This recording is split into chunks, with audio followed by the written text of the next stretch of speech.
e com a Priscila. As duas vão estar seguindo juntos lá com nossos filhos. Estão em boas mãos. E nós vamos meditar na palavra do Senhor nesse instante. Eu quero convidá-los a abrirem a Escritura Sagrada no livro do profeta Isaías, capítulo 38. Quando pensava e orava a Deus com o coração cheio de gratidão por essa ocasião de tributarmos a Deus um culto e ação de graças pela recuperação do nosso querido irmão presbítero Isaac, e pensava um texto. Esse texto foi o que Deus iluminou minha mente, meu coração, para que pudesse compartilhar com vocês nessa hora, porque é um texto que nos ensina como lidar com enfermidade.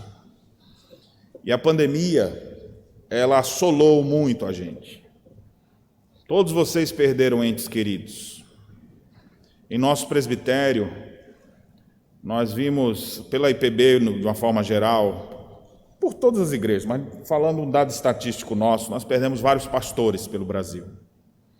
Vários pastores, vários presbíteros. Algumas igrejas, teve SAFs que perderam mais de 15 sócias, só para você ter ideia. 15 irmãs, foi morrendo assim aos poucos, diminuindo.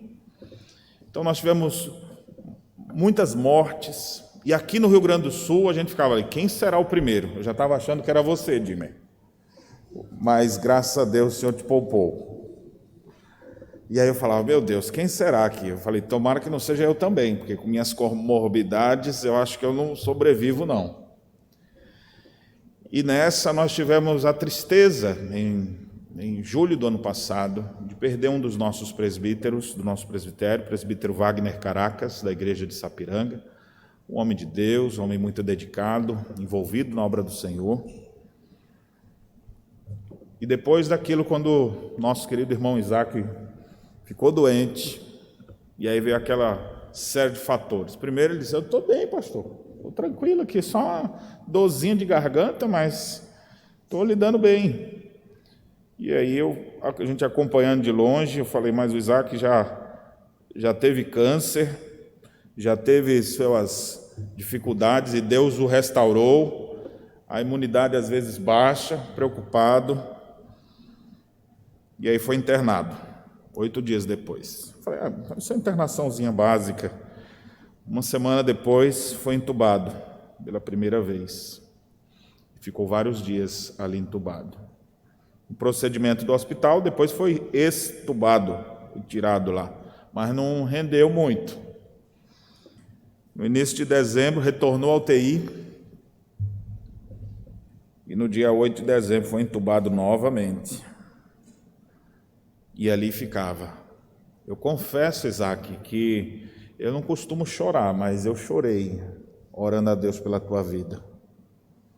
E eu dizendo, Senhor, servo de Deus dedicado, tem apoiado tanto o trabalho presbiteriano aqui, não leve teu servo não. Quase brincando, eu não disse, mas eu brinco depois, né? Leve uns piorzinhos, mas não leve.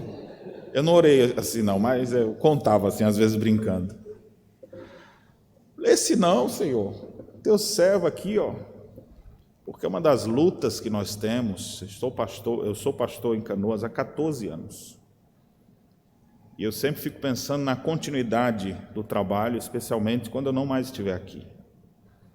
E quem dará continuidade? E a liderança local, ter gaúchos na liderança, sempre foi um desejo.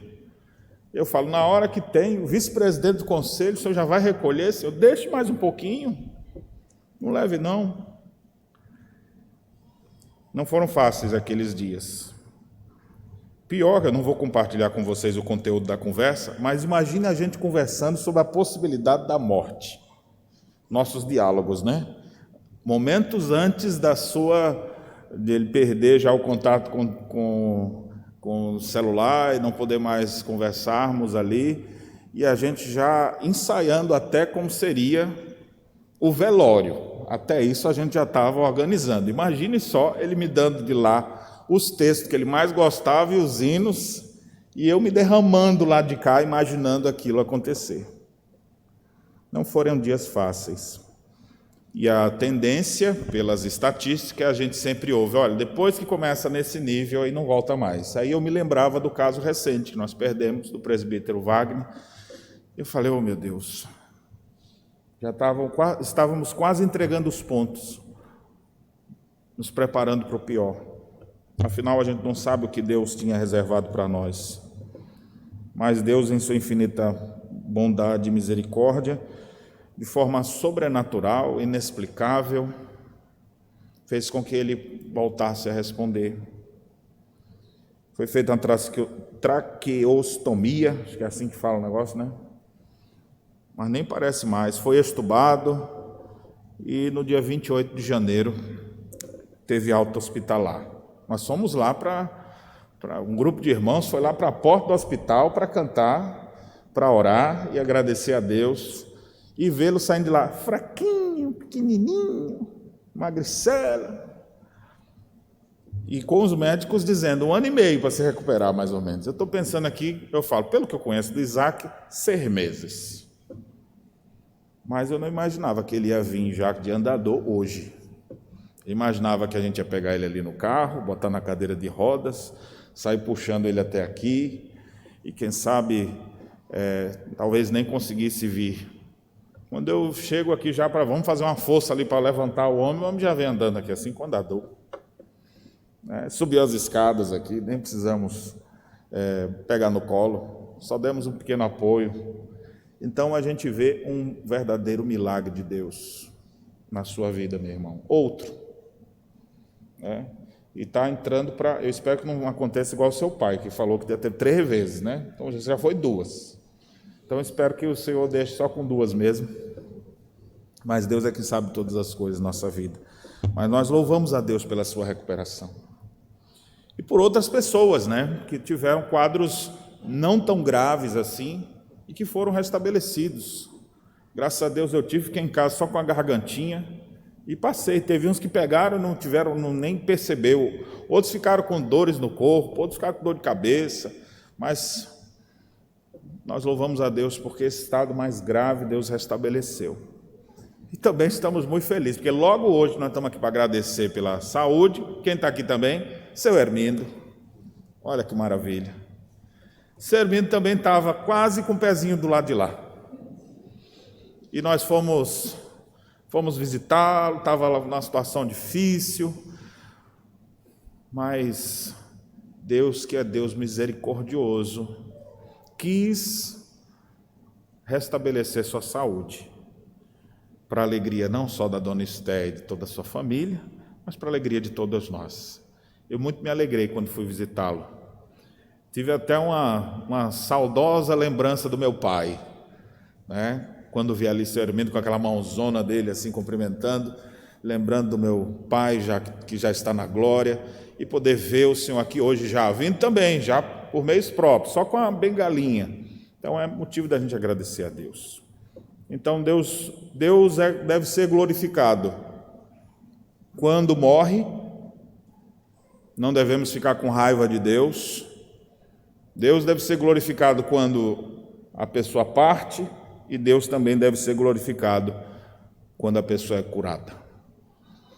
Por isso eu quero compartilhar com vocês esse texto que fala de uma cura do rei Ezequias. E algumas instruções que a gente pode tirar desse texto para que quando você enfrentar uma enfermidade, você possa ter isso diante de si. Ou sua, ou da sua família. Quando alguma coisa sair do seu controle e você não souber mais o que fazer, veja o que é que essa narrativa bíblica nos traz e quais os princípios podemos extrair desse livro do profeta Isaías. Eu não vou ler o texto todo, mas quero ler por partes. A primeira parte é o verso 8, de 1 a 8, que diz assim: Naqueles dias Ezequias adoeceu de uma enfermidade mortal. Veio ter com ele o profeta Isaías, filho de Amós, e lhe disse: Assim diz o Senhor, põe em ordem a tua casa, porque morrerás e não viverás. Então virou Ezequias o rosto para a parede, orou ao Senhor e disse: Lembra-te, Senhor, peço-te, de que andei diante de ti com fidelidade, com inteireza de coração, fiz o que é reto aos teus olhos, e chorou muitíssimo. Então veio a palavra do Senhor a Isaías, dizendo: vai e diz a Ezequias: assim diz o Senhor, o Deus de Davi teu pai: ouvi a tua oração e vi as tuas lágrimas. Acrescentarei, pois, aos teus dias 15 anos. Livrar-te-ei das mãos do rei da Síria, a ti e a esta cidade, e defenderei esta cidade. Ser-te-á isso da parte do Senhor como sinal de que o Senhor cumprirá essa palavra que falou. Eis que farei retroceder 10 graus a sombra lançada pelo sol declinante do relógio de Acás.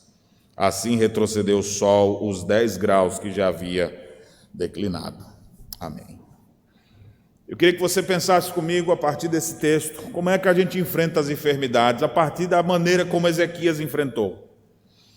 E o rei Ezequias tem 2 momentos da história dele. Nós temos momentos onde ele, como servo de Deus, como rei de Judá, é encorajado a confiar em Deus. E olha as coisas maravilhosas que acontecem com ele quando ele confia. Você pode ler isso no capítulo anterior, no capítulo 37, onde nós temos capítulos 36, 37, onde nós temos ele orando, ele confiando em Deus, e Deus efetuando grandes livramentos, destruindo os assírios que estavam querendo invadir Jerusalém. Aí agora o capítulo 38 vem uma enfermidade sobre a vida dele, como ele procede em relação a isso. Então nessa parte, porque nem tudo da vida de Ezequias é louvável, se você for ler mais para frente, depois no capítulo 39, você vai ver que ele deixa de confiar em Deus, isso traz males para a nação de Judá, para o povo de Judá.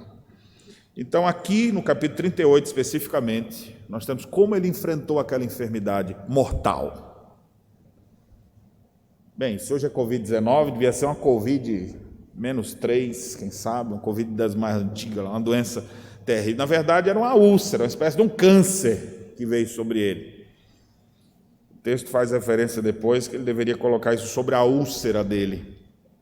Não temos muitos detalhes de que enfermidade era essa, mas sabemos que era uma enfermidade mortal. Era daquelas que o diagnóstico é assim: ó, meu amigo, alguns paliativos aqui, depois chama a família, aquela alta médica que o médico diz assim, ó, deixa para morrer em casa, chama os familiares, se despeçam, porque não tem muito o que fazer. Está difícil a situação. Aquele momento que diz, ó, o câncer já tomou tudo. O que fazer nessas horas? Como lidar com a enfermidade? Eu queria lhe citar aqui algumas lições práticas sobre isso. A primeira, ponha em ordem a sua casa. Quando estiver enfrentando enfermidade, bote as coisas em ordem na sua vida. A primeira coisa que foi dito para ele, Isaías vem e nessa hora de enfermidade diz, põe em ordem a tua casa, porque morrerás e não viverás. E eu vou dizer isso aqui, aplicar até para quem está são, viu? Você que também está são, isso é só para quem está doente, né? Então eu estou bem, então nem preciso ordenar bem as minhas coisas, a minha vida. Põe em ordem a sua casa, põe em ordem a sua vida, põe em ordem os seus negócios, põe em ordem a tua família, põe em ordem os teus relacionamentos. Você não sabe até quando vai viver. Então procure viver preparado para o fim. Vixe, pastor, que tragédia, a pessoa viver pensando na morte. Não, filho, se você realmente viver pensando assim, você vai ser uma das pessoas que melhor vai aproveitar a vida. Porque se você começasse a pensar assim, vai que eu não duro essa semana, o que eu vou fazer? Por que eu estou guardando ódio no coração? Eu vou me reconciliar com meus inimigos? Por que eu estou guardando esse dinheiro aqui? Não dou um presente para o meu filho, para a minha filha, para a minha esposa, para o meu marido? Eu vou aproveitar. Se você ganhar um presente hoje, lembre do pastor, foi depois dessa mensagem, né? Então, você pode muito bem pensar assim, para que eu estou juntando, eu vou fazer alguma coisa. Você pensa assim, a minha vida, eu não sei quanto tempo mais eu vou viver. A forma errada de pensar sobre a brevidade da vida é aquele que diz, comamos e bebamos que amanhã morreremos. Vamos viver de qualquer jeito, vamos aproveitar a vida na gandaia, no pecado. E isso só vai antecipar a sua partida. Agora, aqueles que souberem contar os seus dias na presença do Senhor, valorizando cada minuto de vida que Deus dá, o ar que Deus nos dá para respirar, as condições de ir e vir, ponha em ordem a sua vida, meu irmão. Você não sabe até quando vai ficar assim, não? Ordene bem suas coisas, deixe sua vida organizada, preparado para partir. por muitos não se preocuparem com isso, às vezes, além de deixar o sofrimento na vida dos seus entes queridos, eles ainda deixam um monte de coisa para eles resolverem, de problemas. Não deixe de herança problema para ninguém. Ponha em ordem a sua casa. Se Deus não lhe chamar logo, você vai ter desfrutado de boa organização, de uma vida bem ordenada, de uma vida onde as coisas estão caminhando da melhor maneira possível. Então faça isso, é a maneira da gente lidar com as enfermidades. Segundo, coloque toda a sua confiança em Deus, versos 2 e 3. O que Ezequias fez na hora que ele se viu diante da enfermidade mortal? E aqui é a temática principal do livro de Isaías. Se pudéssemos dar um tema geral para todo o livro de Isaías, o tema é confiança em Deus. Deus usa o seu profeta para que a confiança do povo não ficasse nas nações, nas alianças políticas, mas que o povo tivesse confiança em Deus. E é por isso que Ezequias, no capítulo próximo, no 39, ele vai quebrar essa confiança quando ele vai procurar fazer aliança com a Babilônia. E Isaías fala: por que você está fazendo isso? O que você mostrou para os babilônios? Mostrei tudo, pois você vai perder tudo. Mania de confiar em homens, mania de fazer acordos políticos para conseguir as coisas. Confia no Senhor. E o que foi que aconteceu aqui no capítulo 38, na vida de Ezequias? Diante de uma enfermidade mortal, ele se pôs a buscar a Deus, ele orou, ele chorou, ele clamou. E ele tinha uma pergunta que é a que aparece lá no último versículo, que é no 22. Ele disse: qual será o sinal que eu hei de subir? Será que eu vou conseguir voltar um dia ainda ao templo? Aquele homem confiou a sua vida nas mãos de Deus e Deus fez coisas maravilhosas na vida dele, trazendo restauração e cura na sua vida. Independente dos resultados, essa é a parte da mensagem que a gente precisa botar no devido lugar. Porque senão fica parecendo que aquelas vezes que você orou e não deu certo, Deus não quis lidar porque Deus viu alguma coisa errada em você, ou coisa assim. Tudo que a gente consegue é pela graça de Deus. Devemos lembrar sempre disso. E Deus não tem a obrigação de nos dar mais nada, porque Ele já nos deu tudo que nos conduz à vida e à piedade em Cristo Jesus. Tudo que a gente tiver mais aqui na vida, de conforto, de benefícios, e são benesses, mas o que era para você esperar era outra coisa, era perseguição, era angústia, eram dificuldades, que isso é próprio do caminho dos cristãos. Só que às vezes, infelizmente, a teologia da prosperidade acabou influenciando tanto o coração das pessoas que, sem perceber, a gente sempre acha que Deus está obrigado a nos dar coisas boas, como se fosse um gênio da lâmpada. E esquecemos que devemos glorificar a Deus como Jó fez. Deus deu, Deus tomou. Bendito seja o nome dele. A minha confiança está nele, quer pela vida, quer pela morte. Seja o que for que Deus tiver para mim, devo confiar sempre nele. E como é que a gente demonstra confiança? Orando. A gente demonstra confiança não é no poder da nossa oração, mas no poder de Deus, que ouve nossas petições. Então eu confio em Ti, Senhor. Tu podes, eu não posso, mas o Senhor pode. Eu não sei o que fazer, mas o Senhor sabe o que fazer. Deus, eu não tenho nem ideia do que eu vou te pedir, mas o Senhor pode providenciar todas as coisas que eu preciso. Por favor, Deus, me ajude. Pense que oração mais difícil seria essa. O diagnóstico chega para você e você fala: você vai morrer. E agora o que eu vou fazer então?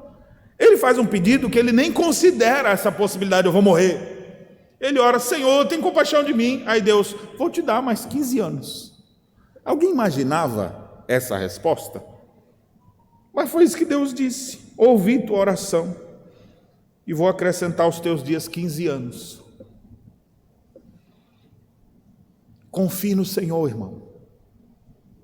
Em momentos de crise, em momentos de calamidade, confie no Senhor. Ore. A igreja precisa se despertar para orar mais. Temos muitas reuniões, mas poucas de oração. Precisamos orar mais. Sempre que tiver reuniões de oração, priorize. Ao invés de dizer: não, é só uma reunião de oração que eu não vou. A reunião de oração, essa que é oração reunião de decisão. Decisão não nossa, decisão celeste. Quantas vezes as pessoas estavam orando, nem a oração terminou ainda e Deus já mandou a resposta. É o caso da oração de Daniel capítulo 9. No princípio da tua oração veio a ordem e eu vim para te falar. Ou seja, nem esperou terminar. Deus já estava respondendo. Naquele momento que ele orava, Deus já estava enviando a sua resposta. Deus quer ouvir seus servos. Deus ordena, orai sem cessar. Faz parte da vida do povo de Deus. Não é uma sugestão. Precisamos confiar em Deus. E confiar em Deus, literalmente, é ter fé em Deus. E o que nós somos? Nós não somos crente? Qual deve ser a característica do crente? O crente é quem confia em Deus. Aí na hora da enfermidade você fica duvidando, você fica angustiado, você fica achando que é o fim. Confie no Senhor. Nas horas mais difíceis da sua vida, confie no Senhor. Ore, busque, clame, chore diante dele. Deus é poderoso para fazer infinitamente mais do que tudo que nós pedimos ou pensamos, conforme o seu poder que opera em nós.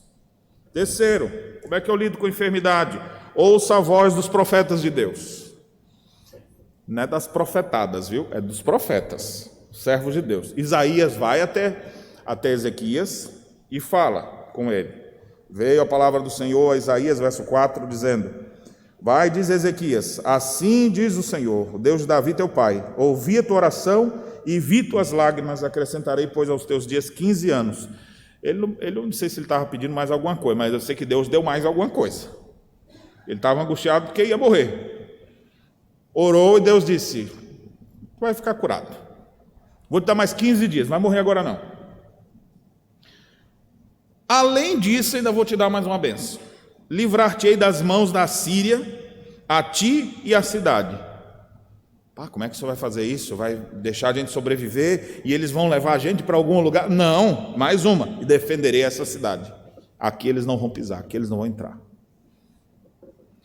Deus fez coisas maravilhosas e mais, ser-te-á isso por parte do Senhor como sinal. O verso 22 indica que nessa hora ele deve ter ficado assim: Senhor, qual o sinal de que isso realmente vai acontecer? Então o Senhor resolveu dar um sinal para ele, e o sinal é: farei retroceder 10 graus a sombra que declina do relógio de Acás. Então imagine um relógio diferente desse seu, que às vezes é digital, ou de ponteiro. Pense num lugar que não tem ainda esses relógios. Como é que tu sabe que hora que é? Pelo sol. Então havia o relógio de Acás, mas mesmo sem um relógio você consegue perceber. Como é que não é o relógio que dita, o relógio só percebe o que está acontecendo. Então a sombra do sol, a ideia do sol nascendo de um lado, indo para o outro, vai marcando. Você vai ali, você olha para o sol, você mesmo faz isso, né? Quer dizer, eu acho que sim.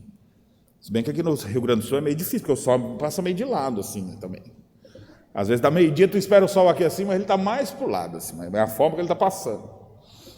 Mas você vê e fala: opa, está começando o dia, maior calor, deve ser meio-dia, finalzinho da tarde. Agora imagine, você olha lá para o Guaíba, aquele entardecer mais lindo, o sol baixando, e aí de repente o sol sobe de novo, daqui a pouco o sol desce de novo. Aí você fala: como é que foi isso? Foi o que Deus fez. Para mostrar a sua graça, Deus fez algo aparentemente impossível. E a gente sabe, estudando hoje, pelos movimentos de rotação e translação da Terra, que não foi o Sol que voltou, né? Mas é como que a Terra, Deus puxou o freio de mão, que estava indo, parou a Terra, deu uma marcha ré, voltou mais um pouquinho, depois foi de novo. Quem é que tem esse controle? Quem é que tem força para puxar esse freio de mão da Terra? Quem tem essa capacidade de fazer isso aqui? Esse é o Deus que a gente deve confiar. E Deus operou, então, de maneira eficaz, dando vida a Ezequias, livrando da mão da Síria, protegendo a cidade, e ainda deu um sinal visível de sua bondade.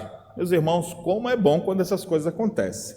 Preciso fazer o contraponto aqui, para a minha mensagem não ficar incompleta. Nem sempre é assim que Deus faz. Isso aqui é uma narrativa. Não saia daqui dizendo: Deus vai fazer isso na minha vida e eu vou ficar olhando para o sol e o sol vai voltar, em nome de Jesus. Cuidado, não é bem essa a instrução bíblica. Ezequias recebeu a informação: tu vai ser curado. Lázaro é dito que tinha uma enfermidade para a morte. Ou melhor, já estava morto há 4 dias. E o Senhor disse: essa enfermidade não é para a morte, mas é para a glória de Deus. E reverteu. A filha de Jairo já estava morta também, mas o Senhor fez, não fique preocupado, ela não está morta, ela só dorme. Então você vê situações impossíveis, mas que Deus transformou. Mas nós temos outras histórias que não são assim. Uzias era o grande rei, mas o Isaías começa o seu livro dizendo no ano da morte do rei Uzias. Ele morreu. Quando José está com aquele padeiro e copeiro dentro da cadeia, para um a profecia, a visão, a interpretação do sonho era: você vai voltar e vai servir na mão de Faraó. O outro, vão te enforcar, você vai morrer dentro de 3 dias. O importante, irmãos, para nós, não é se vai ser bom ou se vai ser ruim para nós. O importante é a gente ouvir o que Deus fala. Esse é o ponto para nós. Em momentos de enfermidades, ouça Deus falando pelos seus profetas. Ouça a palavra do Senhor. Nas horas de crise, ouça a Deus. Porque senão você vai dar ouvidos a um monte de coisa, um monte de gente, vai aparecer um monte de receita, um monte de simpatia, um monte de coisa para ver se dá certo. E você precisa ouvir, discernir a voz de Deus. E a voz de Deus está aqui nas páginas das Escrituras. Confie nessa verdade, ouça essa verdade, ela nunca te deixará na mão. Uma das verdades que você deve lembrar, que está escrito, e os profetas devem anunciar, Deus dizendo: eu serei contigo. Quando passares pelo fogo, eu serei contigo. Quando passar pelas águas, eu serei contigo. Quando o Senhor me guia pelos pastos verdejantes, tu és o meu pastor. Mas quando eu ando pelo vale da sombra e da morte, o Senhor continua sendo o meu pastor. Ouça as verdades bíblicas e não só o que você quer ouvir. Quarto, tenha um cântico nos seus lábios, proveniente do seu coração. O que nós temos dos versos 9 a 20 é exatamente um cântico de gratidão. Vou pular de falar ele agora, eu vou finalizar com ele. E versículo 21, a quinta coisa: como lidar com a enfermidade? Use a medicação recomendada. Qual é a medicação da época? Pasta de figo do laboratório Hebron, do Monte Hebron. Ainda não tinha um laboratório, né? Então, o que é que tem para tratar hoje? Pasta de figo, viu? Passa um pouquinho aí na úlcera, ponha sempre, que isso vai te ajudar a recuperar a saúde. Às vezes, a gente tem aquela situação: eu estou pela fé, então para que eu vou tomar remédio? E aí muitos, na hora da enfermidade, não querem tomar nada. Ou para a medicação, coisa do tipo. O profeta que trouxe a informação fala: agora passa ali na farmácia, ali. Isso aqui também não é ensinamento para só usar coisa natural. Está vendo, pastor? Ele só usava coisas naturais, pasta de figo. Então, assim, era a medicina da época. Como é que a gente trata a doença? A gente trata com remédio e oração. Nunca isentando um do outro. Está doente? Toma remédio. Mas ora também. Já orei pela enfermidade? Toma remédio. Ou seja, os dois. Medicina e oração. Confie em Deus e passa a pasta de figo. Eu quero finalizar com o cântico de Ezequias. Porque nesse cântico revela a teologia dele, revela o entendimento de quem é Deus, e Deus divinamente inspirou Isaías para que registrasse essa informação. O cântico lembra a história, o cântico reconhece a soberania de Deus. Nesse cântico ele chora, ele geme diante de Deus e ele clama por socorro. No cântico ele também olha assim: o que a gente pode aprender em meio a isso tudo? Nesse cântico ele reconhece o amor e a misericórdia do Senhor e ele convida todos a louvar a Deus. Eu quero convidá-los então para que a gente possa fazer a leitura do cântico de Ezequias, dos versos 9 a 20, de maneira alternada. Diz assim: Cântico de Ezequias, rei de Judá, depois de ter estado doente e se ter restabelecido.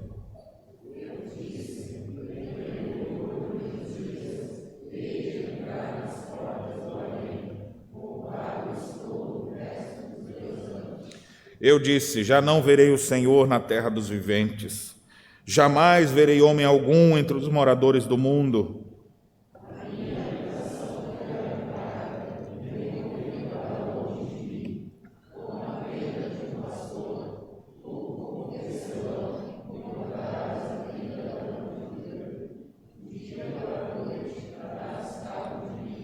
Espero com paciência até a madrugada, mas ele, como leão, me quebrou todos os ossos.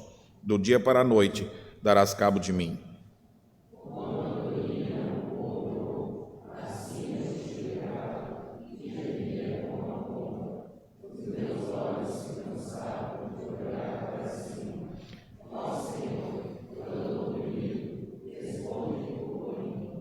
Que direi? Como prometeu, assim me fez. Passarei tranquilamente por todos os meus anos, depois desta amargura da minha alma.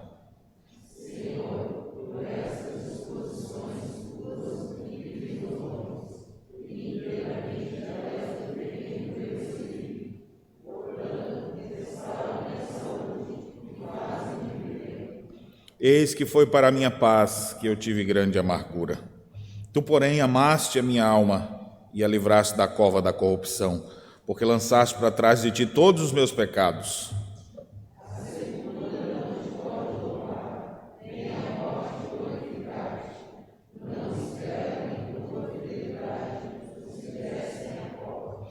Os vivos, somente os vivos, esses te louvam, como hoje eu te faço. O Pai fará notória aos filhos a tua fidelidade.